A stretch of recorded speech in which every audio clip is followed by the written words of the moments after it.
Well, most of you might be asking the question, is Amazon KDP still profitable? Let me tell you this. Amazon KDP was profitable and is still profitable and will continue to be profitable because as in any other business, I mean, so many people out there are saying, is dropshipping still profitable? And so many guys have made a lot of money. So many marketers from whom some of whom are my friends, and I know them. They're launching their ads on YouTube and all on social media, and they're making a ton of money by claiming that dropshipping is dead and that the new business or the new thing is drop servicing and other stuff. And so, but a lot of people out there are going to tell you Amazon KDP is not profitable. Find something else. It's overcrowded. It's a red ocean. People have made all the money they needed. You can't just go there and compete with those people. It's past, it's gone. It's not the truth. It's not the truth. These guys are not telling you the truth. And so, before moving on, I figured I need to give you a bit of extra motivation because I know that some of you guys out there are depressed about this. You don't know whether or not you should have an Amazon KDP business. Most of you out there are saying, well, I don't think it's profitable, and you stay in that spiral, and so you never take a decision to start. Now, the aim is, and the reason why I have so many lectures that seek to motivate you to start is because I don't think that the technicity or technicality of a subject is what makes somebody successful in that subject. But I believe that when you have the desire to do so, you can achieve it. Now, these are the four ways to make income. All right. There's the employee way. So you get a job in a company, in a corporate company, and then you work there for God knows how many hours per day. And obviously, you're not making that much money because, you're an employee. And so you only get about a small fraction of the money. And they call that a salary. By the way, I was an employee myself. And so I hated every minute of it.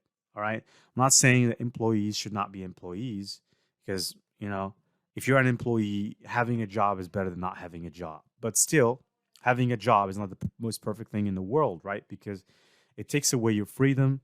It takes away many of the other things that you can do if you don't have a job. So, in the case of a business owner, yes, he has more responsibilities. Yes, he has more risk, but he gets to run away with 95% of wealth. And most importantly, he has more free time than you can ever imagine because he has all these people doing all that work for him. He's obviously the supervisor. He needs to keep everything in check.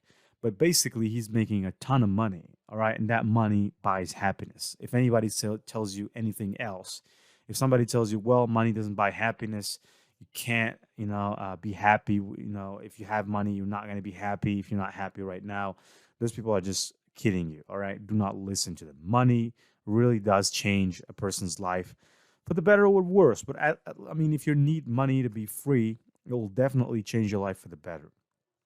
Now, obviously, the third way of making money is the self employed way, which is, a doctor, a lawyer, a bunch of other professions. If you're a marketer and you're doing digital marketing and you're marketing courses and products online and making affiliate commissions, obviously you are self employed.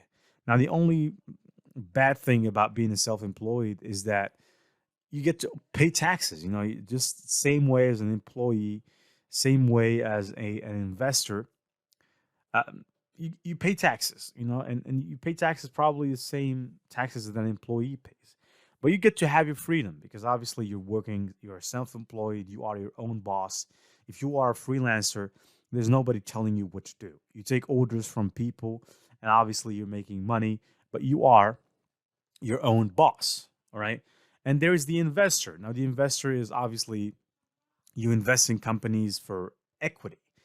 Now, but there is something better, all right, and that is digital assets. Now, many of you have heard of the word asset, and obviously in the past lecture, you can go back there. I explained the difference between an asset and a liability, and to break it down as short as possible, an asset is something that puts money into your pocket.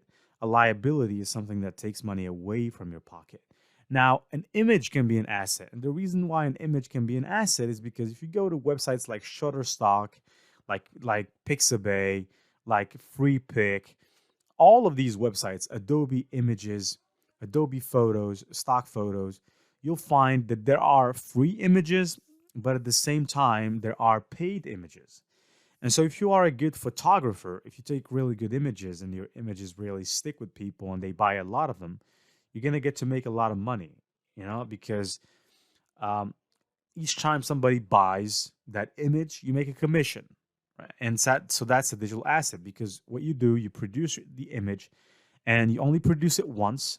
You take care of publishing the image on all of these big networks, these big websites in which you can publish images.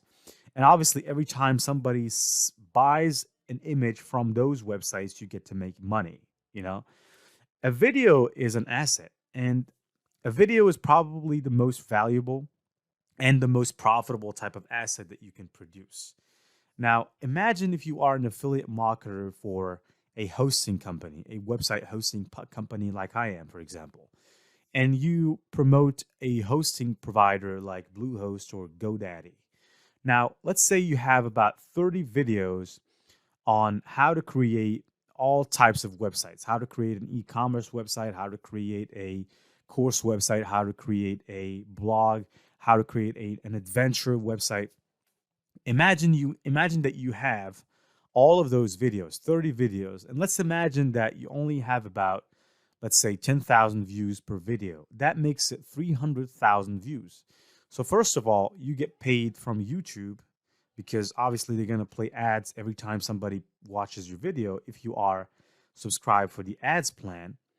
And obviously, you will make affiliate commissions because if you are creating websites and putting videos about that online, you obviously need to be an affiliate for hosting companies. Otherwise, you're wasting a big part of money.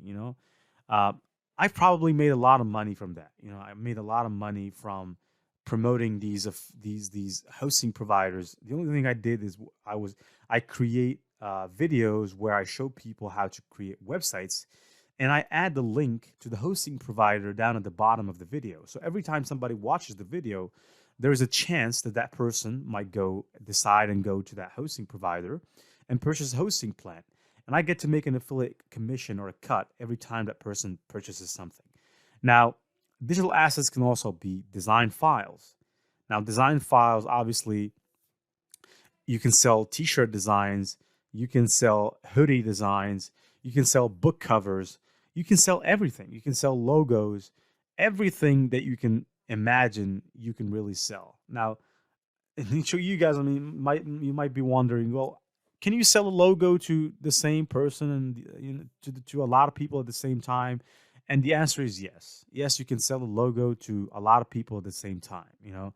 Because obviously these people are going to take your logo and they're going to start changing stuff. They're going to start changing the features of the logo, colors and stuff, and design. But obviously, I know a lot of people, and if you go there on the internet, it's all over the place. People are making money from selling design files. There's also documents. So if you are, for example, a doctor and you have some special documents, you can put up a website on the internet, put a blog in there, start blogging about whatever you're doing, and then you add documents, special documents that require people to pay for them um, every time they want to read them. All right. Then there are PDFs. Obviously, PDFs. These are books that you can purchase in the form of a PDF file. There are presentations can be an asset because obviously they make you a little more famous than you are because people get to know you, especially if you get a lot of views. And there's marketing collateral. Now, marketing collateral is, let's say you have built this website 10 years ago, and it's about pillows, and it's about beds and stuff. And you build that website, and you put about 100 blogs in there, 100 blog posts. All right, and so you put those 100 blog posts, and let's say that in 2 years you haven't touched that website. You've stopped looking at it. You're only paying for the hosting provider and you're only paying to renew your domain name. But obviously, let's say you're not doing anything on that website anymore. that website is still going to generate you money, and we call that collateral money because the website has links to these products that you use to sell as an affiliate. So every time somebody goes to your website, reads something, gets interested in the product, then goes and purchases that product in the cookie period, the period that we call the cookie period, you make a commission every time that there's a sale. All right, and that's the power of digital assets. Now, a book on Amazon can be a digital asset. Now, if you're wondering,